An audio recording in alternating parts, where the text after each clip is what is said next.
You will never feel rich.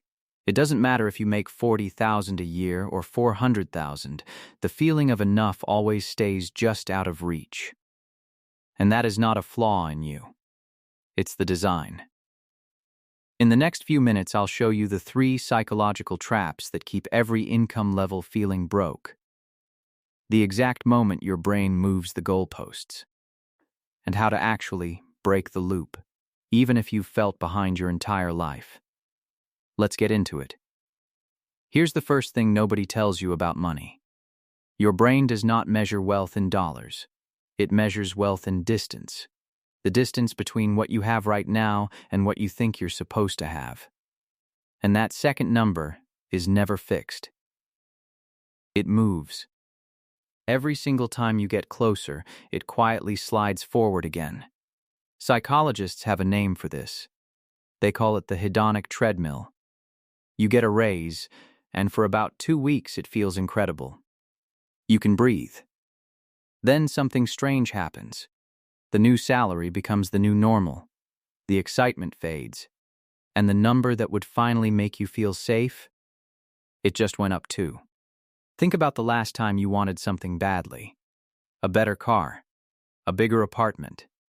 Hitting a certain number in your savings account. You were sure that once you got there, you'd feel like you made it. Then, you got there. And within a month, that milestone felt ordinary. And your eyes were already on the next one. This is not a character flaw. This is how the human brain evolved. For most of history, staying satisfied meant staying still. And staying still meant dying. The people who always wanted more food, more safety, more status, those were the ones who survived. You are running ancient software in a world it was never built for. But here's where it gets dangerous.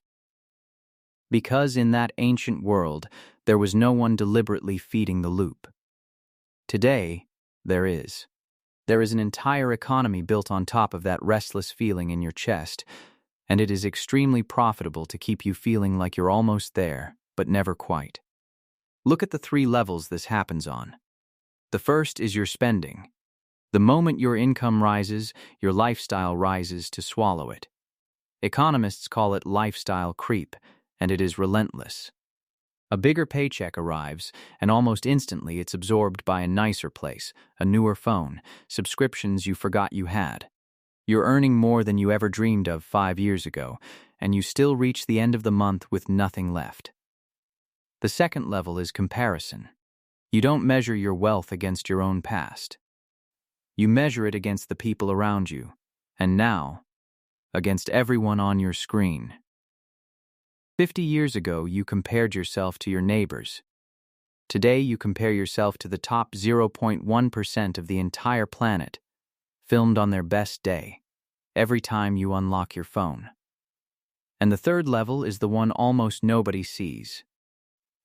It's too big to explain in one line, so hold on to that thought, because in a moment I'm going to show you the exact machine that profits from all of this. But first, let me show you what this actually does to a real person. Let me tell you about someone. Call him Daniel, because there are millions of Daniels, and you might recognize yourself in him. Daniel spent his 20s broke. Genuinely broke. The kind of broke where you check your account before you buy a coffee. And he made himself a promise. He said, if I could just earn 6 figures, I'd finally relax. I'd finally feel safe. It took him 8 years. He worked, he grinded, he climbed. And one day he opened his payslip, and there it was, the number he'd dreamed about his whole adult life. 6 figures. For 2 weeks, he felt untouchable. And then, nothing. The fear came back. Because now Daniel wasn't comparing himself to his broke 22-year-old self anymore. He was comparing himself to his new colleagues with bigger houses. He looked at his savings and thought, this isn't enough to retire. He looked at his friends buying property and felt behind.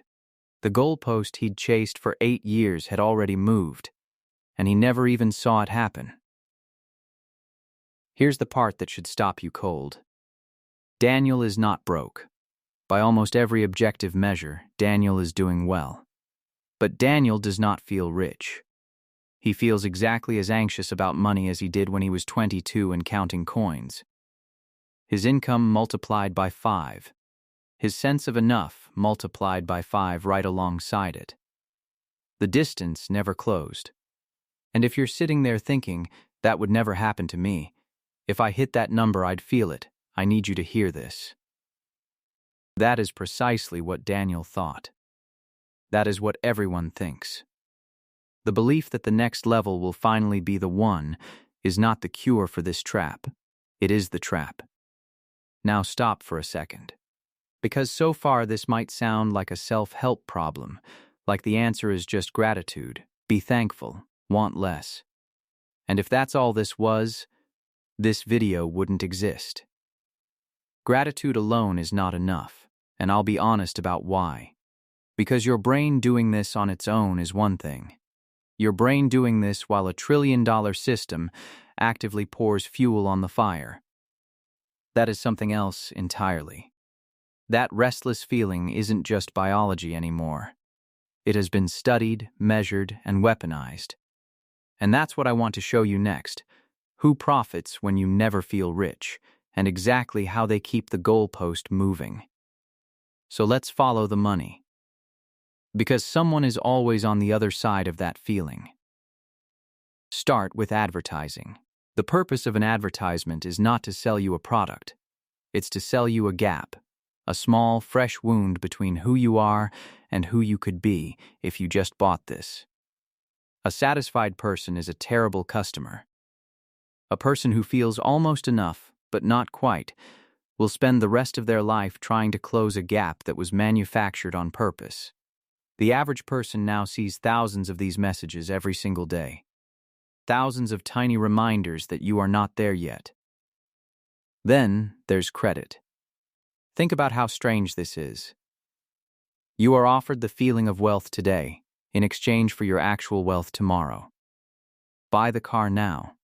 Feel rich now. Pay for it, with interest, for the next 6 years. The system doesn't need you to be rich. It needs you to feel almost rich enough to justify the payment. Debt is the feeling of arrival, sold to you on a subscription.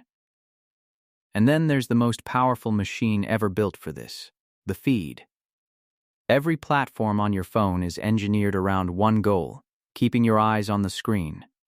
And nothing holds attention like envy. So the algorithm learns, quietly, that showing you people who have more than you keeps you scrolling. You are not imagining that everyone looks richer than you online. You are being shown the richest, most curated moments of millions of lives, stitched into a single impossible standard, and then asked why you don't measure up. Put those three together and you start to see it. This is not a conspiracy in a dark room. It's something simpler and harder to escape. An economy that runs on consumption cannot afford for you to feel like you have enough. Your contentment is bad for business. Your quiet, permanent dissatisfaction is the product. So what do you actually do about it? Because I promised you a way out, and I'm not going to leave you with just gratitude. The first move is to make your number concrete. The reason enough keeps sliding is that most people never define it. So define it, an actual figure, on paper. The amount that covers your life, your safety, your freedom. The moment enough has a fixed number, the goalpost can't quietly move anymore, because now you'd see it move. The second move is to change what you compare against. You cannot stop your brain from comparing. That part is automatic. But you can choose the target. Compare yourself to where you were 5 years ago, not to a stranger's highlight reel. Progress measured against your own past is real. Progress measured against an algorithm is a race with no finish line. And the third move is the hardest and the most powerful. Learn to notice the exact moment the goalpost moves. That flash of flatness right after you get the thing you wanted, that's it. That's the treadmill speeding up. Most people feel it and immediately reach for the next thing. You're now one of the few who can name it, catch it, and choose to stop running. Because here's the truth the system will never advertise. Feeling rich was never going to come from the next number. It comes from the moment you decide the goalpost stops moving, and that decision has never once been for sale. If this made you see your own money differently, subscribe, because everything on this channel is built to show you the parts of the system nobody explains. I'll see you in the next one.